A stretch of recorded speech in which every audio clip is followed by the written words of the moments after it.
Another special edition of the Locked On Cougars podcast right now. We like to call it Crossroads of the 12. Week 0 is here for BYU, the Big 12 and the Pac-12. There's plenty to discuss on that front. And also an interesting proposition from a listener of ours about how to go about scheduling in the new Big 12 when the new members join next year. You are Locked On Cougars, your daily podcast on the BYU Cougars, part of the Locked On Podcast Network. Your team every day.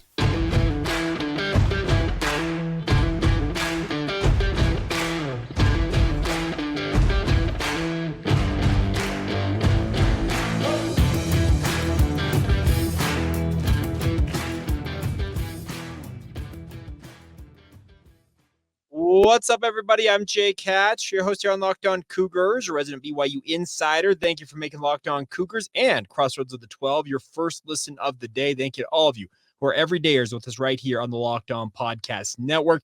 All right, interesting stuff going on in the college football world. Obviously, it is Week 0 Eve. The college football season is here, my friends. Cannot wait for that. But I want to start off today's show by talking about an interesting proposition that came in from one of our listeners. That came in from John Ferguson.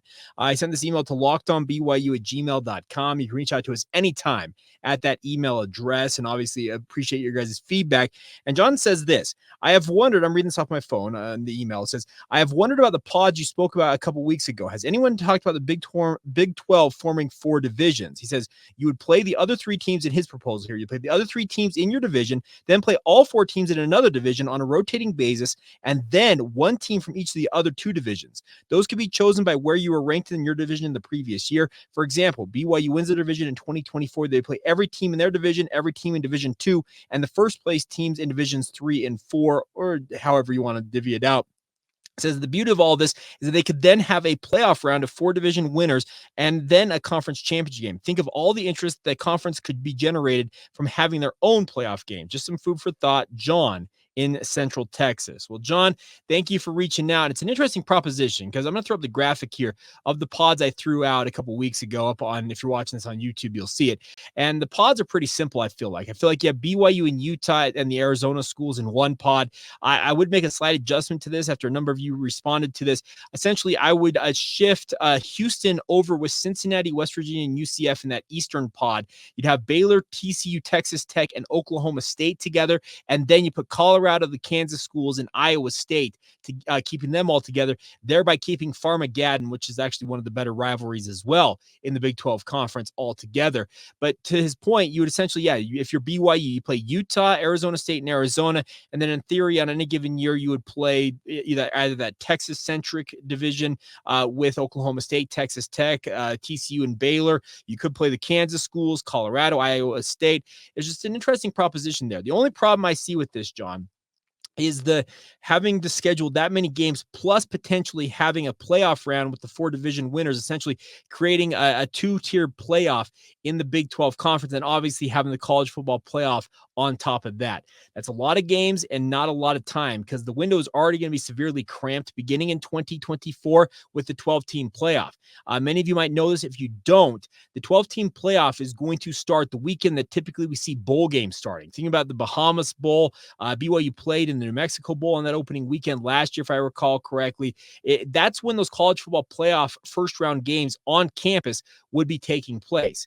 Obviously, the conference title game is scheduled for, it's usually early December. It's not a lot of time to be able to fit in another set of games, obviously, for a 2-tiered playoff in the Big 12 to make that happen. Essentially, you would have a semifinal when the conference championship games typically are held. The following week would have to be the championship game, and then you'd only give your champion or the co-champion, whatever it might be, it would be the champion and potentially the runner-up who may have made the playoff. They don't have a week to get ready for another game. So just a really compressed schedule. So I like the proposal here for the 4 divisions that you talk about, where you have them on a rotating basis, obviously, and giving all the teams in the conference an equal opportunity on a fairly consistent basis to play all the other member schools in the conference.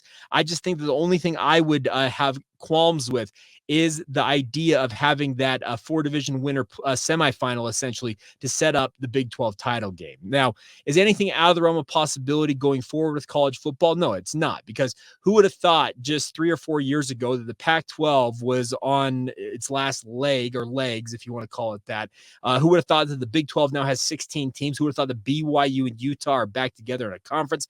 By the way, Kyle Whittingham sure thinks things are going to be blown up in 2 to 3 years, but if he's right about that, great. But at the same time, there is a kind of a grant of rights that's already been signed by the Big 12 schools that goes for the next 6 years and beyond 2025 till 2031, that if you're going to join the conference, speaking of Utah, in theory, you've signed that grant of rights. At least there's no way that the conference, in my mind, would have let them join the conference without signing that grant of rights in this new media rights deal. Obviously, to get the pro rata clause, that type of stuff is going to require that. But that's beside the point. It's been all the rage on social media. I get all that.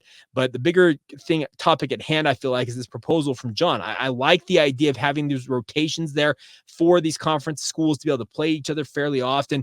I would actually propose that essentially with BYU, Utah, and the Arizona schools being on the far western edge, I'd say that you cross over least with that Eastern division, obviously to avoid the extensive travel that it would entail. But the bigger thing for the travel in this conference, folks, is football it's almost a it's almost a non-issue is what I should say when it comes to travel for football. Football travels charter to every single game, no matter where they go. They fly directly to the school, the area where the school that they're playing is, and then immediately after the game, they hop on that charter flight and fly right back home. The bigger issue with this 16-team conference for the Big 12 moving forward is more for the quote-unquote Olympic sports. Basketball, volleyball, soccer, on down the list, all those sports, when they have to travel multiple times a week and play multiple games in a week, because that's just how their sports are structured, versus the once-a-week deal for college football. I think the travel concerns are far more important for the athletes in these other sports outside of football. Now, basketball probably still charters to a degree, and I wonder if some of these schools eventually will just essentially say, we're going to charter everybody. You may have to. Honestly, it may have to be the answer, the charter, and that's going to be extremely expensive. Sending athletes from Provo, Utah, all the way to Morgantown, West Virginia, or Orlando, Florida, on a charter is a pretty incredible expense. And I just don't know that that's going to be something that you play with right away from the get-go when you're members of the Big 12 Conference. But it's out there on the table, and it's absolutely something that could come into play down the road. But we'll see if Kyle Whittingham's right and we're having this thing blown up in 2 to 3 years, and the Holy War is no longer a conference game after a 2 to 3 year reunification. You know what? So be it. Maybe we're all wrong about that. Maybe Kyle is seeing the future, but at the same time, it's something that he's crowed on and on about for quite a while. Actually, that's the other thing about this. This is not new from him. Speaking of that idea of the things getting blown up, I just don't see it happening until the early 2030s when the next media rights deals negotiations come back around. I think he's a little hasty in saying it's 2 to 3 years out. I think it's more 5-6 years down the line when that grant of rights runs out, and obviously the new media rights deals are coming into play, and you're renegotiating that. I think that's when ultimately things transpire. But interesting proposals all the same from both John as well as Kyle Whittingham, and a big thank you to both of you for your contributions to this edition of the Crossroads of the 12. All right, final note here on this edition of Crossroads of the 12 is to look at week 0. It's a crazy thing. There's some really unique games. Obviously, there's not a full slate of college football games, but college football is back in its entirety. We're going to talk about that coming up here in just a moment. First, real quick word on our new friends over at Game Time. The best part about Game Time is they want to help you guys out no matter what you're trying to go to in terms of concerts, sporting events, theater, no matter what it is. They got killer deals on last-minute tickets with their best price guarantee. The best part is you can stop stressing over getting the tickets you want and start getting hyped for the fun you'll have out at that event. The best part about Game Time is they want to make it simple for you guys. They have flash deals and last-minute tickets available to you guys very easily to find and buy those tickets for every kind of event in your area. area, images of seat views that are available at all times, and most importantly, a lowest price guarantee, event cancellation protection, job loss protection, and more. If you find tickets, you buy them for your game time, you actually find ones that are of similar caliber, we're talking like the same row, that type of stuff, and they're cheaper than the ones you got from Game Time, you get 110% credit from our friends at Game Time. They pay back plus some for finding better seats. The best part is I get images on to mention of all the seats before you buy, so you know exactly what to expect when you arrive. The tickets will be bought in a matter of seconds, 2 taps in your set, but more importantly, the tickets are sent directly to your phone. Not to fumble with your phone to dig into your email to try and find those tickets. It's right there on your phone. You can get into the event very, very quickly. So get started today, my friends. Snag the tickets without the stress with our friends over at Game Time. Download the Game Time app, create an account, use the promo code LOCKEDONCollege, and get $20 off your first purchase. Terms apply. Again, create an account and redeem the code LOCKEDONCollege for $20 off. Download the Game Time app today. Last minute tickets, lowest price, guaranteed.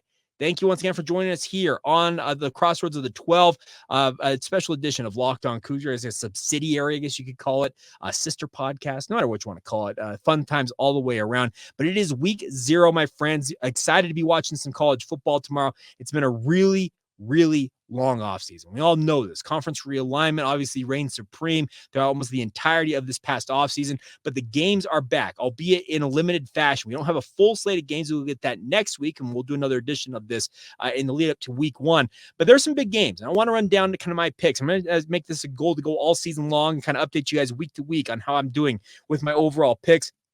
And I'm going to do this more from, I'm not going to go against the spread per se, or maybe I should, but nonetheless, I'm going more for the team I think is going to win. It's just, I guess, in the betting parlance, money lines. That's what we're looking at here. The first game is obviously Navy against number 13 Notre Dame out in Dublin Iron. It's Aviva Stadium in Dublin. It's one of the overseas games has become pretty commonplace for Notre Dame over the past few years. I think Notre Dame absolutely just steamrolls Navy. The current line is Notre Dame by 20.5 points. I think Notre Dame easily clears that. I just think that Navy's in so much flux right now that they've got a lot of question marks. I think Notre Dame will just sail through. They have Sam Hartman from a Wake Forest quarterback under center.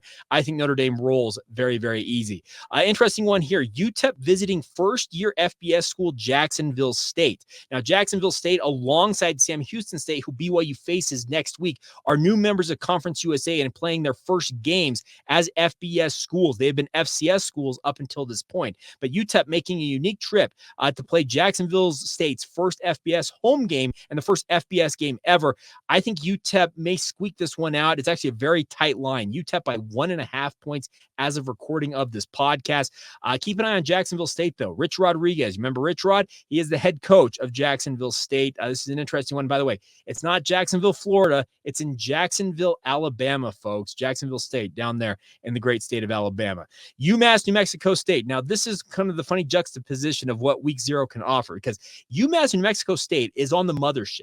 Yes, the worst team in college football probably a year ago in UMass, and obviously one of the upstart teams of last year, New Mexico State, are on the mothership. They're on ESPN. Meanwhile, number 6 USC taking on San Jose State, which I believe to be a far superior game, it's stuck on the Pac-12 network. How in the world did the Pac-12 network snake this game away from one of the other providers out there? But nonetheless, they did just that. New Mexico State is 7.5 point favorite over UMass. I think they easily clear that. UMass is a program that's really down. I think that New Mexico State hosting the Minutemen down there in Las Cruces. I think New Mexico State cruises to a win. You can check that out on ESPN. The best game of the weekend, in my opinion, is the next one we're going to talk about, Ohio and San Diego State. These are two very, very solid programs. Ohio, obviously, out of the MAC, making the trip to San Diego to Snapdragon Stadium to take on San Diego State. They've got SDSU on my board here at 2.5 point favorites. I think Ohio clears that and wins the game outright. I'm really intrigued by what the Bobcats hold. And obviously, San Diego State has been offensively inept for the past however long that they've had Brady Hoke as their head coach. I don't think that's going to change anytime soon because he just seems reticent. He's like, he's just so reticent to really embrace anything modern offense-wise. I think that Ohio gets the win. Hawaii, Vanderbilt, I think that Hawaii making that cross-country trek is going to take a lot out of them. Obviously, Timmy Chang has got a lot of work to do with the Hawaii Rainbow Warriors. I'm a big Rainbow Warriors fan. I will freely admit that. I root for Hawaii in many respects, but I think Vanderbilt gets the win here. I do think the line might be a tad bit high. Vanderbilt 17.5-point favorites. So if you want my thought on the spread, Hawaii, I think, covers it, but I do think Vanderbilt gets the win. And then two more games real quick, the final two of the week, San Jose State and USC. Obviously, the reigning Heisman Trophy winner in Caleb Williams under center as San Jose State makes the trip to visit Caleb Williams and the USC Trojans. USC, a 31-point favorite. That's a big line opening week, but I do think USC is capable of clearing it. Now, Siobhan Cordero is the quarterback for San Jose State. He's a very good player in his own right, but he's just not in the same tier of what USC has athletes-wise. I think USC absolutely just steamrolls San Jose State here. And the final game of the night, Florida International, Louisiana Tech. I do not pretend to know much about both FIU or Louisiana Tech. Outside, I know that Hank Bachmeier, the former Boise State quarterback, is now Louisiana Tech's quarterback. Obviously, that'll be interesting to see how he adjusts to life as a member of the Bulldogs, but also FIU. Their head coach is Mike McIntyre, the former San Jose State coach, as well as Colorado coach, trying to rebuild Florida International. Louisiana Tech is 12-point favorites. Just because I don't know much about these two teams, I do think Florida International may cover the spread, but I think Louisiana Tech gets the win. So if you want my wins, just outright winners, give me Notre Dame, UTEP, New Mexico State, Ohio, Vanderbilt, USC, and Louisiana Tech. We'll update you on how things go next week on the podcast, but a big thank you for all of your guys' support. If you have not done so already, please subscribe, rate, review the show, enable notifications, comment on who your picks are for the weekend, what teams you're watching, which games you'll be watching, focused in on. We'll have some fun with this. It's going to be an addition that's kind of coming out separate from our other BYU-centric stuff on Locked On Cougars, kind of a more broad view stuff on college football, the Big 12 as a whole. But a big thank you all the same for all your support as always, and hope you guys have a great rest of your Friday or Saturday whenever you check this out. This has been the Crossroads of the 12, part of the Locked On Cougars podcast. See ya.